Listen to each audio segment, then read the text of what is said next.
What's going on, guys, and welcome back to another episode here on the Falappi YouTube channel. This week, don't got any great tools for you, don't have any exploration or anything, but what we do have, for those of you that are following the channel for a long time, or for those of you who may be trying to figure out what you want to do with your life and career, just recently I passed 2 years working as a mechanic at the Honda dealer. So I'll tell you a little bit about what that's been like, a little bit about how I got into it for those of you that have never watched the channel before, and whether or not I think it's viable as a job in 2024, how you can get into it, and all that kind of stuff. Let's get into it, guys.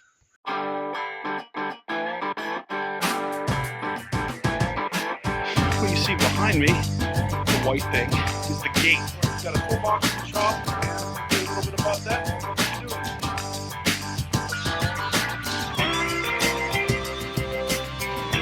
What we have going on under the hood here is the stock.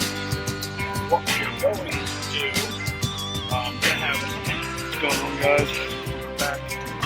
What's going on, guys? Welcome back. Anyway, like I said, thanks for watching. Like, comment, subscribe.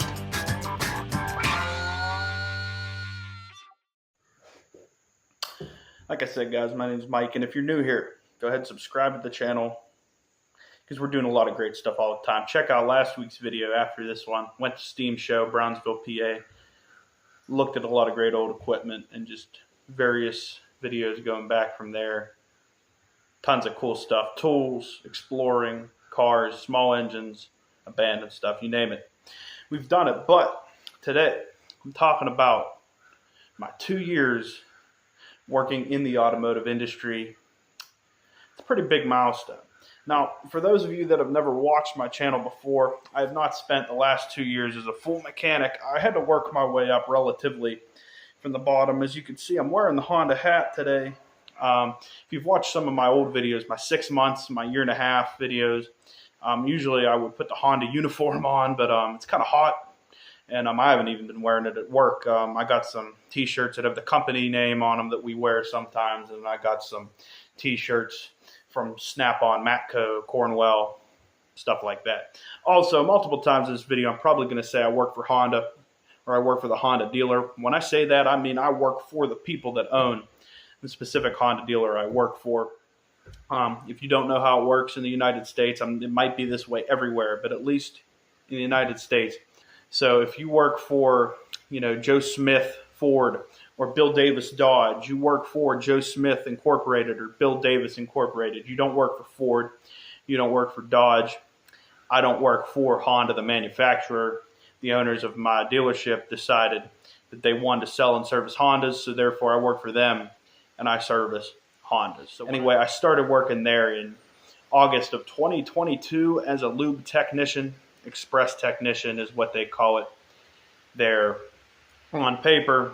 And it's the same as, being an express technician, lube technician, anywhere else. You do oil changes, but you also do oil changes, transmission services, differential services, tires. You do, multi-point inspections and just other basic preventative maintenance services. You don't really do brakes or alignments or, bigger, higher end ticket items in express, because that's stuff that's worth time to flat rate technician. So I got that job in August of 2022, and here, it's currently August of 2024. I actually got the promotion in May of 2024. I got promoted from being an express technician up to the next level of apprenticeship. I'm still an hourly technician, but I get to do more of those higher ticket services, such as, brake jobs. I get to do alignments, a lot of diagnostic work, use the Honda diagnostic system, HDS. It's on a tablet, and you hook it up to the car, and it's like your scan tool. So instead of just your little cheapy scan tool, they'll do emissions monitors and like just minor powertrain codes. You could actually go in there, see all of your codes and all your different systems in the car, body electrical, all your fuel emission stuff, all your, ABS, VSA, all of that kind of stuff. Use that tablet. You can do some diagnosis there. And sometimes I diagnose stuff and it means nothing. You clear it, and it's intermittent, and you send a customer on their way. Other times, it turns out to be some higher level issue, and then, either I'm going to fix it or diagnose it under warranty, or it gets passed on to a higher level technician in the shop. There's other things we do too. I am a certified Pennsylvania State Safety and Emissions Inspector, so we do a lot of that, and more or less I can do any repairs, that you would fail someone for to bring their vehicle back up to code minus. I don't put windshields in, but if your brakes fail, your tires fail, leaking shocks or struts, broken sway bar links, bad wheel bearings, stuff like that, I am certified and can do. I have not pulled an engine, done a head gasket or anything. I do a lot of valve cover gaskets though, but that's not that hard. I've put a starter in. You're working your way up. So took them, I don't know, probably, I started in May. My buddy that got promoted to the same position, he started, I think, in like January. So it took him about 4 months, I think, to put his first engine in. So I don't know. I could get assigned an engine anytime here within the next couple weeks, months, whatever. It's coming up here pretty soon. Maybe they'll let me pull a head off or do something. Not that I'm in any rush to do so. Like I said, I'm hourly, so I'm just really at this point trying to gain experience. And I'm lucky that I'm able to do that because I did not go to Votech at high school and I did not go to technical college after high school. Now this is where it gets a little bit long and boring. So if you watched my 6 months video and you watched my 1.5 year video, you might want to skip ahead to my thoughts after. But if you've never watched those videos and you want to hear about my life story and how I got to where I am today, this is the part for you. But I led in with the mechanic stuff that way, I didn't want to come out the gate and be like, well, when I was 5 years old. But anyway, before we get into that, it's a perfect time to talk about NOS Energy. I'm not sponsored by NOS Energy, but it's probably my favorite energy drink. We're drinking NOS Original here today. And basically, I like NOS. It's probably my favorite energy drink because there's not 8 million flavors. It's pretty simple to the point. This here, it's Original NOS. I think it only has 160 milligrams caffeine in it. But they make super sour. They make NOS Zero that have 200 milligrams. They're probably my favorite. They make the NOS Pounders, the big guys that got 240 in them, which aren't too bad sometimes. They also have probably my favorite flavor, which is GT Grape, but that only has 160 milligrams in it. So it depends what I'm in the mood for. Do I want, 200 milligrams? Then I'm probably going to get a Zero, or I'm going to get a super sour. Or, do I want to, take a little bit longer to drink 240 milligrams? I might get the NOS Pounder. Or maybe I just want something with a little bit of energy that'll taste pretty good. Then I'm definitely going to be going for GT Grape. The reason why I'm drinking Original Regular today is because I already had another Original Regular a couple hours ago. So I'm drinking 2 of them. And then there you go. That'll get you up to your 300 some milligrams for the day. NOS Energy. I'm not sponsored by NOS Energy. I only have 440 subscribers, but we have quite a few videos, over a couple thousand views. So maybe if we stay with this, if you were here before I was, big, if I ever get sponsored by NOS, I'd love to work with NOS and maybe get some deals for you, the consumer. So if you're watching this and you have any, contacts at NOS Energy, tell them Mike Falappi wants to work with them. I'll do whatever it takes to be a NOS, content creator. Anyway, NOS Energy, it's my favorite energy drink. Let's get into my life story. I was never destined to be a tradesman of any kind. Now, my grandfather on my dad's side, William Falappi, was a good guy. My grandfather, he did a whole bunch of different odd jobs coming up through the years. There's a power plant not too far from my house. It's idle, doesn't run anymore. But back when they were putting it into service, him and then his brother-in-law, Uncle Rich, they built that power plant, or they were on the labor crew that helped build that power plant. And then he did other odd jobs, I believe. back then. But what he was mainly known for, my grandfather, he was an aeronautics instrumentation mechanic. So he worked on, back then there wasn't a lot of screens and LCDs and crazy stuff. It was a lot of vacuum gauges, dials, indicators, just old analog equipment, magnetic sensors and stuff. Pretty rudimentary stuff. You got to remember, this is like the 70s and I think into the 80s. I think he retired in the 90s. So in the 70s and 80s, he did that. I have his toolbox. Go back and watch my video talking about my dad's tools. I touch on this briefly. Anyway, he did that, and that was what he was known for. So he had to go to community college, take some math class, and do that. But other than that, he didn't do a whole lot of, that was his job. So, I mean, that's technically a trade, I guess. My other grandfather, my mother's dad, he worked in the mill. He was an air traffic controller in the Air Force. I believe he was stationed in Germany during the Korean War. So I believe that wasn't even really the Air Force. I think they were considering that the Army Air Force at the time. Anyway, he did that, and then whenever he came back here to the States, he got a job working for what was called at the time the Allenport Mill, and it was owned by Wheeling Pittsburgh Steel. He did that, I believe, until shortly before he ended up passing away. So those two were tradesmen. My dad was not. My dad went to college. My dad went all the way through school. He went to private Catholic school called Transfiguration, which today still exists. And then he went to what was called Mon Valley Catholic High School, which no longer exists. He got pretty good grades all the way up, went to Penn State University, and then graduated with a degree in mining engineering. Ended up moving to Chicago, pursued mining engineering for a while, and then ended up moving back to Pennsylvania. Didn't like mining, didn't like Chicago. Took the professional engineering test and ended up spending the rest of his career doing civil engineering projects for the government. And then, made decent money. My mother, on the other hand, she had the grades to go to college, but like I said, her father worked in the mill. Her mother did different odd jobs, but more or less became a homemaker when my mother was born. And then, so they did not have the money to go to college back in the 70s. So she didn't go to college, had the grades to do it. My dad did go to college, was very successful at it. We didn't need, when I was a kid, we had everything we needed. Now, my dad was big on no debt. If I can't own it outright, I don't want it. So we didn't have, a giant house with a 40-year mortgage. We didn't have, Mercedes that were, on lease or on finance. My dad drove Buicks.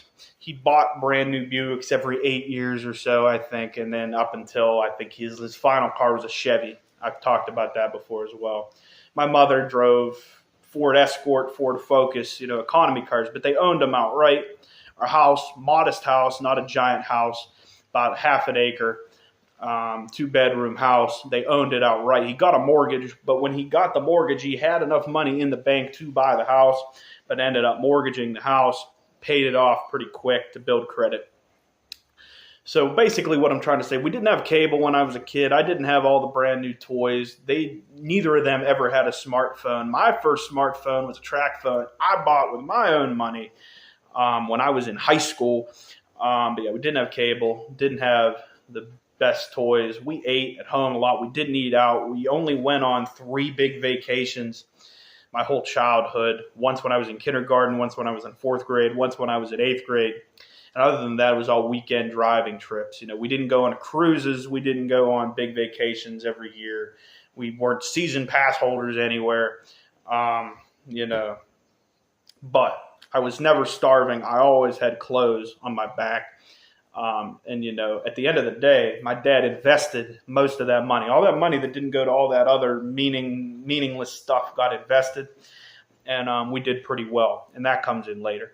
But they wanted me to follow down that footstep. They wanted me to be able to do that and provide for a family someday. So it was in their mind from the beginning that I needed to go to college.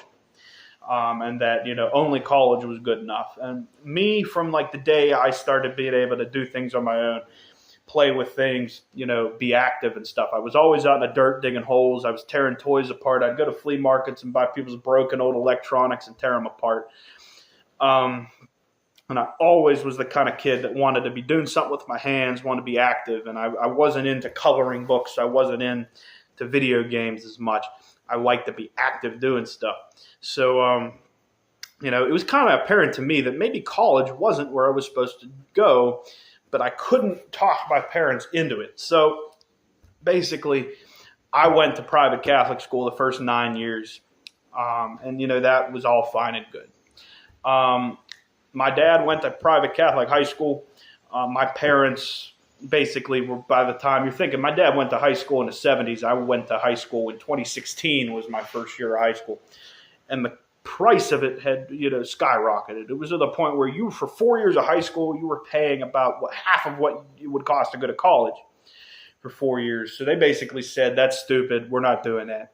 And at the time, I think I was a little bit upset because I had thought that all my good friends were going to go off to Catholic high school, and they didn't because their parents were in the same boat. They didn't want to pay for it because they wanted to give their kids the best chance that they could to go off and go to college. And it paid off for them because one of them is an engineer, I believe a mechanical engineer, and the other one ended up, I'm not exactly sure what his job title is, but he does some pretty hardcore computer stuff. And I know in some of his internships were NDA, were like non-disclosure stuff. So I'm not exactly 100% sure what his major is, but it's big deal, and he's going to make great money. And basically the way I look at it is if you want to be an engineer, if you want to go hardcore into computers, if you want to be a teacher, a doctor, a lawyer, stuff like that, those kind of things, college is great. But I knew from an early age that I was not destined for that. I've never been amazing with higher level mathematics. I don't like to sit there and read for 10 hours a night trying to figure out stupid stuff. I like to go out in the field and learn by doing. I like to watch people. And I like to just, do that kind of stuff. I'm a very hands-on kind of learner. So that's why I knew from that age that I wasn't going to really make it into college very well. We went and toured Votech freshman year, end of freshman year of high school.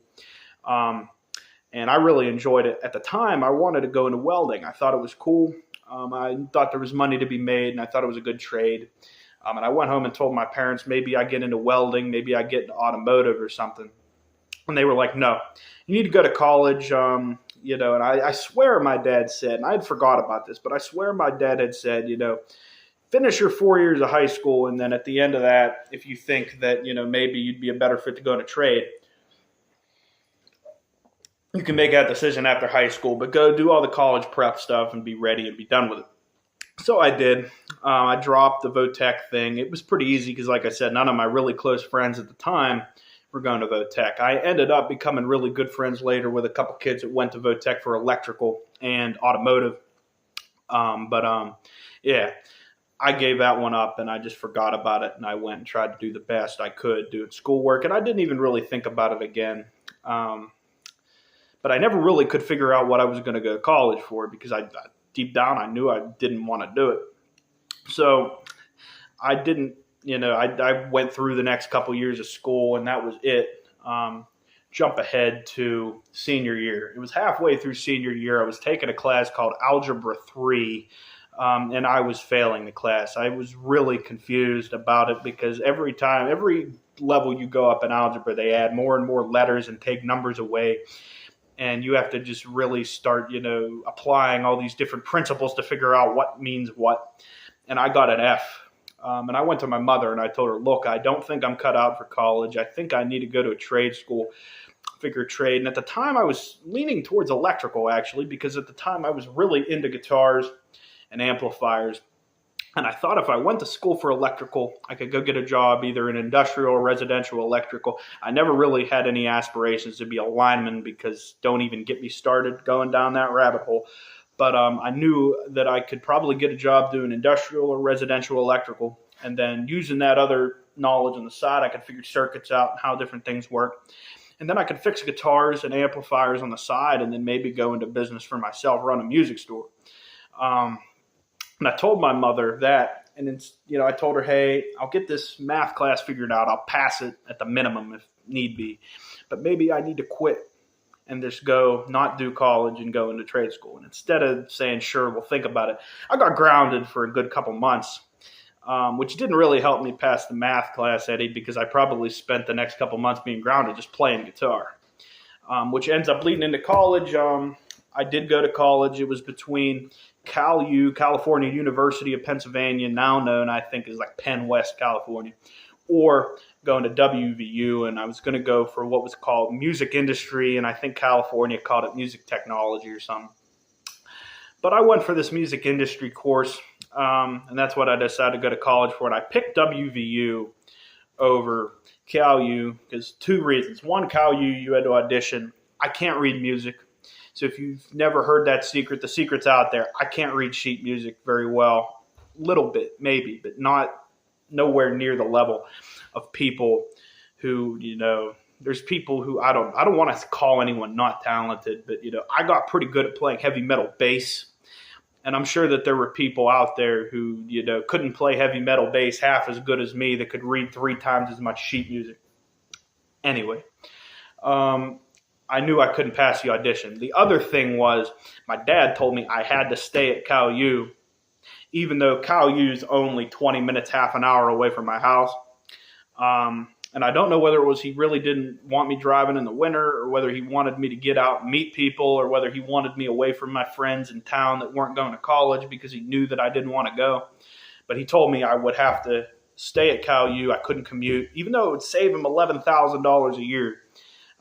He told me that if I went to CalU, I had to stay there. I couldn't commute. So I said, whatever, if I have to go stay at college, I'm going to go somewhere new and see if I could figure things out down in West Virginia. So, and that's where that comes in, all that money my dad invested, not going to Disney every year, not buying Mercedes, not having a giant house with a giant mortgage, he put away because he wanted me to go to college. So he saved a lot of money. We were going to come out, at the end of it, we might have been a semester or 2 short, but we were pretty close to paying for the majority of college out of pocket, which is unheard of, especially at an industry, at an industry school like WVU. Anyway, so I went to WVU 2020. I did end up passing that math class because of 2020. If it wasn't for COVID, 2 things. If it wasn't for COVID and that teacher getting pregnant, then I don't think I would have passed that math class, because she got pregnant and just assigned us 100 tests to do online. And we didn't have to do all 100 of them. Basically what it was if your grade was good, don't do any of these tests. You're good. You'll pass the class. If your grade sucks, do as many of these to get yourself to a grade where you think that you're going to pass. And then it is what it is. And I probably got a C or a B or whatever in this class, and it was good enough. I passed. That was the end of that. And I passed high school. Good enough. Went to WVU, did 1 semester of music industry, hated it, took the love out of playing, quit, did that, did 3 semesters of communications. Why communications? Well, because I'm talking to you right now. I think I can talk pretty good. I think I'm pretty persuasive. So that's why I decided to go the communications route. The coursework was okay. Didn't really pay attention to it. Didn't care much about it. The big reason why I stayed in college for 2 years was because, well, as with all things, we make decisions because I met a girl. I met her online before I ever even went to college. We got along pretty good, and then within maybe probably less than a month, I was down in West Virginia. I was dating this girl, and we dated for 2 years. And honestly, you look back and there's different things about the relationship you think about later. But at the time, I was pretty certain that I was going to graduate college and move and live with this girl. Now, she lived 4 hours away from me in a completely different state, which made things hard in the summer. And then overall, we ended up just not, things, we didn't get along on a few different issues. And I think that's what ended up making it easy, to where she basically, she asked to take a break, and I was like, I have too much at stake. So either we're dating or we're not. And if we're not dating, I'm quitting college. And I want it on the record that I didn't quit college because I lost the girl. I quit college because we weren't dating anymore. If we never met, I probably would have quit college one day after I got there. If we would have broke up after the first year, I probably would have quit college right then and there. And that's where I made the mistake. Basically, I should have either tried to make it work with her and quit college to begin with, or I should just quit college regardless. But it didn't work out. I failed an accounting class. And basically, I had a job down there at college where I was working on, I wasn't working on it, I was cooking. I was a cook in the dining hall. I was making cheeseburgers, a couple hundred cheeseburgers a night. And I cared more, thought more, and put more effort into making them cheeseburgers than I ever did a day in class. So I quit college, jumping backwards. Before I went to college, 2020, summer of 2020, and the summer in between the 2 years, 2021, I worked in a store. It used to be a Ford dealer near where I live. And this store, it's a consignment store, but they refinish furniture to sell it, clean up rusty tools to sell them, fix, lubricate, do whatever it takes to make the stuff, Obviously, they want you to clean as much of your own stuff as you can, and they would put a cleaning fee. But if he could go to the swap meet and get something for 10 cents that he thinks he could make $10 on, he'd bring it home. And one of my jobs was helping him learn how to fix it, make it better, and get the most money out of it as we could to flip them over. And I credit that job with helping me to learn a lot about tools, learning how things go back together. And then I honestly, as much as he's going to hate it, because I know that guy wishes I would have come back and worked for him. And it was a great job, actually. They were a great family to work for, great business to work for. And that's the only issue. It's a small business, and in order to make as much money as they need to make, they can't really afford to be a full-time, benefits-paying job paying over a certain amount of money. They'll never make any money. And there's nothing wrong with that. That's just how it is. And that's the only reason why I probably still don't work there to this day. Otherwise, because I love that job. It was a great job doing that work. The only thing was they paid about half of what my starting wage was at Honda. But I credit him with teaching me a lot about how things go back together and how things work. And I also I bought a lot of tools there in my early infancy of collecting tools before I went to go work at Honda. So that's what I did 2020, 2021. Summer of 2022 at the time, when I was in dying days of that relationship, and I was starting to, before I quit college, when I was still at college, I got a job working for a company that summer that makes cookware.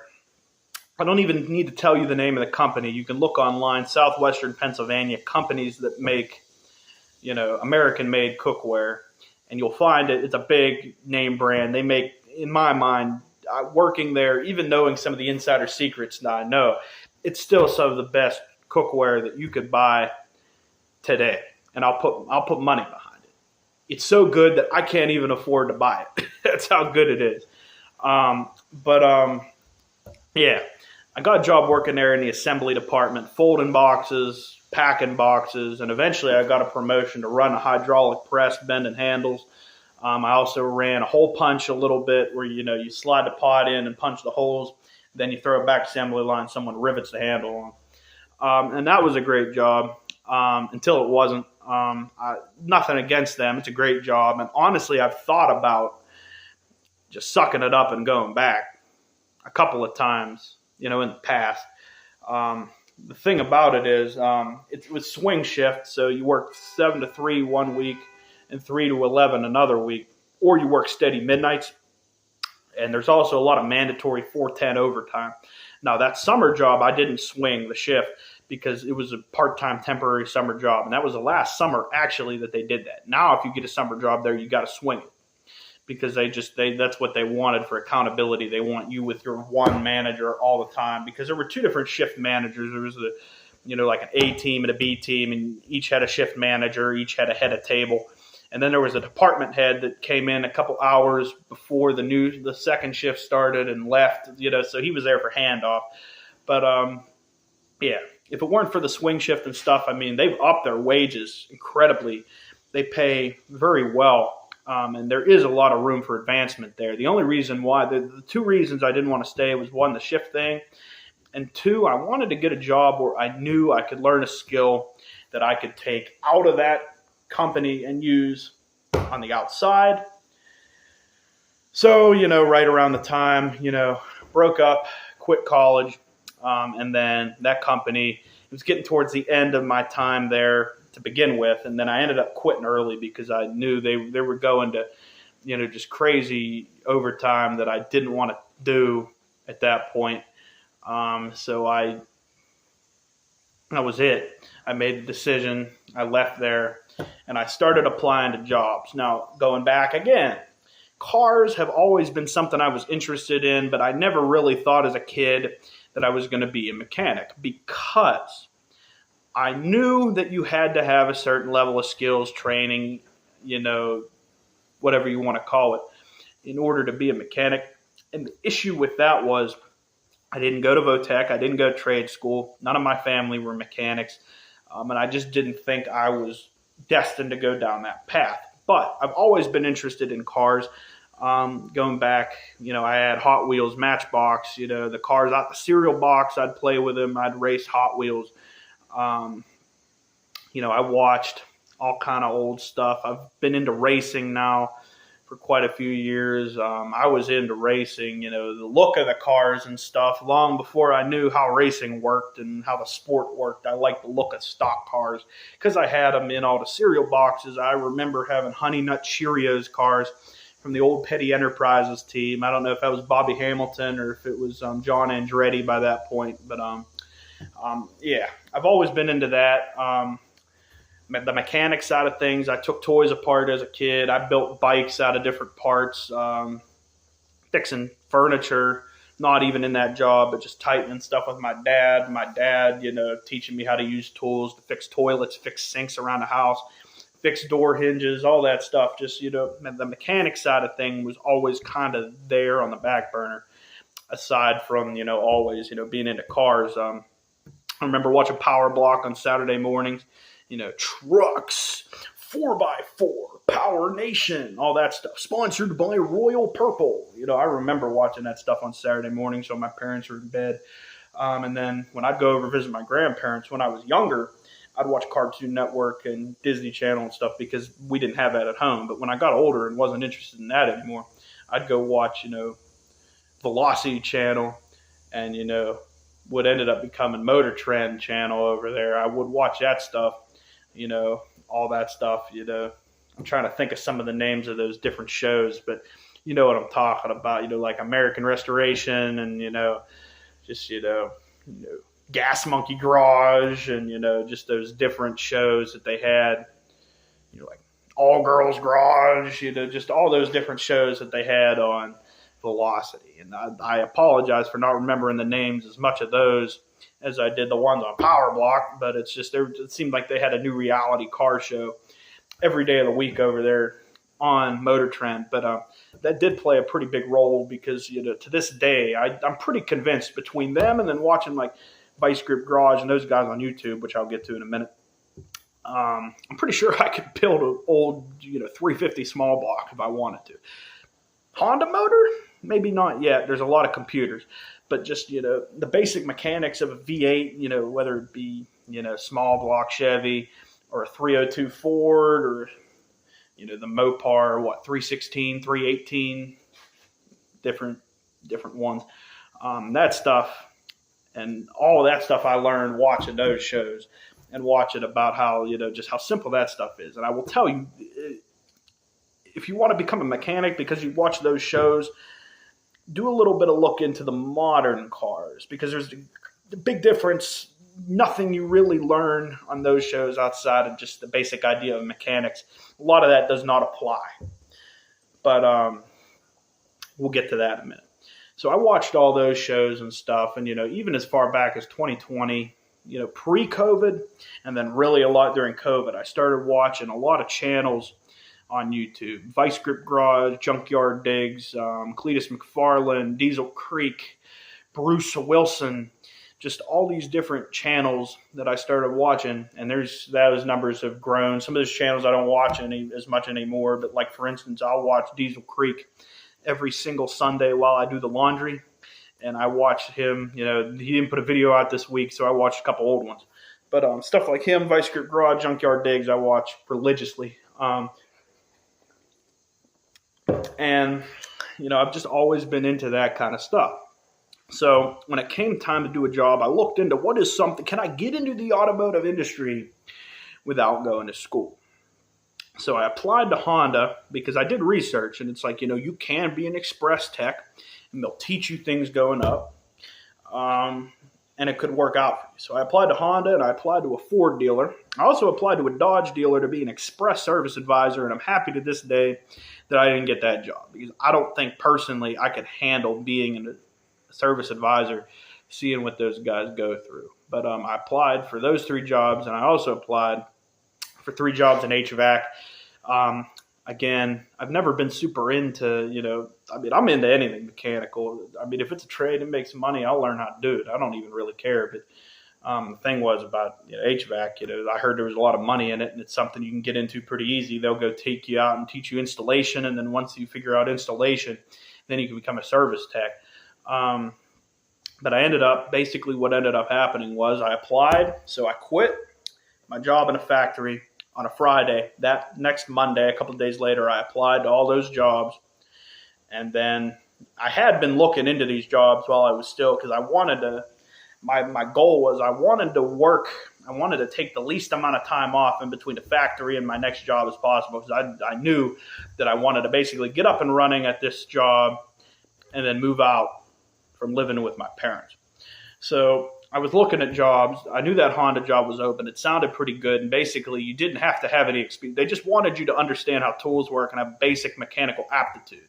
Other than that, you didn't need any certifications. They said, we'll train you and help you through the system to become a certified Honda technician. So I quit the job in the factory on a Friday, applied that next Monday to those 4 or 5 jobs. And then the very next Monday, I got a call from the guy who was the service manager at the Honda dealer at the time that I got hired. He basically asked me, hey, I looked at your resume. Do you think you can come in for an interview? I said, yeah. How soon you want me to be there? He was like, can you show up today? I said, yes, I can. I can show up. Give me an hour. He said, sounds good. Showed up. Basically, they didn't even ask me very many interview questions. They were like, do you know tools? Do you have any experience? I said, helped my buddy try to take a transmission out in the parking lot a couple weeks ago.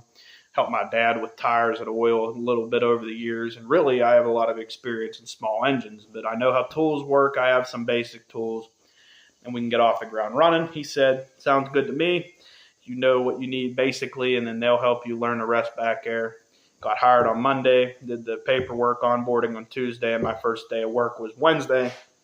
And that was in 2022, and here we are in 2024, and I'm still there. That's basically how that worked. There was a lot of stuff in between, and you could watch back those other 2 videos. I go into depth, basically a lot more about how that stuff all works. Now, we need some NOS. Like I said, there was a lot of stuff in between being an express tech, becoming an express tech in 2022 and now being like a entry-level service technician in 2024. A lot of tests online. Obviously, I had to go to state admission school. And just a lot of learning various things off of higher level technicians, asking questions and just all that kind of stuff. It's been an interesting ride over these past 2 years. There's been a lot of changes. Like I said, that original service manager isn't with us anymore. There's been a lot of service advisor changes, a lot of technician changes, which is to be expected. It's been an experience, and I've learned a lot. Not only have I learned a lot since 2022 to now, but even since May, going and working in the middle phase of my shop as, this next level of the apprenticeship. I've learned a lot, and there's just certain ways you got to do it. Sometimes you got to be willing to ask questions that make you look stupid when the answer's easy. But I'd rather ask the question and get it done right than just make a guess on the fly and end up destroying thousands of dollars worth of equipment because I don't know. We have a lot of great tools. Obviously we have Honda diagnostic system. We have interactive network, which basically has schematics for everything you could ever want. We have the master tech who knows a lot of great stuff. The foreman has, decades of experience. So there's a lot of places that you could look, and it's not really a bad job. Some of the warranty work and stuff, working on modern cars, got a lot of computer systems, and sometimes you have stuff that's so new, that some people, you might be the first one in the shop that's ever actually seen it, and then it's kind of tough. But I mean, it is what it is. At the end of the day, it's a good learning experience is what it is. So that brings me to the end here. It's 2024. Things are changing. There's more computers in the vehicles than ever. There's more job openings in automotive than ever. So do I think that you, in 2024, should, A, get into the automotive industry in the first place? Should you go to trade school, get into it? B, should you try to do what I did, get into it, if you don't have anything better to do? Or C, should you avoid it all at all costs and go do something else? Well, it all depends on what you want to do. If you were born into a family of mechanics and that's all you've ever wanted to do, and you want to do it in cars or diesel or boats or whatever, go to Votech for automotive or diesel or agricultural or whatever you have at your Votech or high school technical preparatory, whatever. Go do that, get that degree, and then whether or not either that'll be enough to get you in the door somewhere, or take that and compound it, get that automotive cert, go to diesel school, go to marine school, go to agricultural school, and learn how to fix it. And then as long as you have the money and the time and you can do it that way, you'll be better off. You'll go in, you'll be on the ground running, and you don't got to basically do what I do and try to make your way through the system.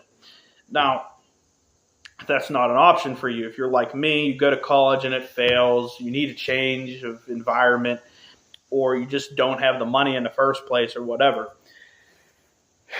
there's so many openings these days because people have been preaching for years that you need to go to 4-year college. There's so many openings in the trades. You'd be surprised at what kind of trades are willing to train you outright to just do these jobs. So if you could find a good job that has the support system and structure to help actually bring stuff to you to where you can, spend 3-4 years in the system and come out on the other side with a pretty good understanding and education of what you want to do, then by all means do it. What I wouldn't tell you to do is things I've seen happen elsewhere, is go into a job lying and saying you have qualifications and stuff that you do not have, and then, end up coming out the other side and, mess up and then break a whole bunch of stuff and then basically have them throw you out. That's the thing that I tell everyone all the time. I'm willing to work on whatever you're willing to let me work on. I have this set of skills. I'm willing to do this. If you want to give this job to someone else to get the time, that's cool. If you want to give this job to someone else, let me go watch them, work with them, mentor with them, get the experience, and they get the time. That's cool. If you want me to take however long to figure it out, do it, get it done, and then they come, make sure it's right, and then they take the time, that's cool. But what I don't do is say, figure it out, and then sit there, figure it out, break a whole bunch of stuff, and then just send it out and have them come back another day. It's basically, got to be open with these people, and there's a certain expectation that exists when you're coming from the bottom up and trying to learn. So in 2024, I know there's a lot of stuff out there about the automotive industry, the change to EVs, the flat rate system, people, and, with, different thoughts on that. That's a completely different discussion for another day. But what I'm telling you is, yes, despite the challenges sometimes, it is definitely worth it in my mind to get into the automotive industry if that's something that you're passionate about, whether it be automotive diesel. There's definitely a lot of money in diesel, industrial maintenance. There's a lot of jobs out there mechanically inclined that I would definitely recommend looking into. If that's what you're into, don't let anyone talk you out of doing something that you'd enjoy. At the same time, don't let people pressure you into doing something that you don't want to do. Ask me how I know. College didn't work. Anyway, I've enjoyed having this talk with you guys. This is going to be a longer video. I hope that it turns out pretty well. I might have to cut some stuff out here and there. I don't know. We'll see. Thank you to Nos.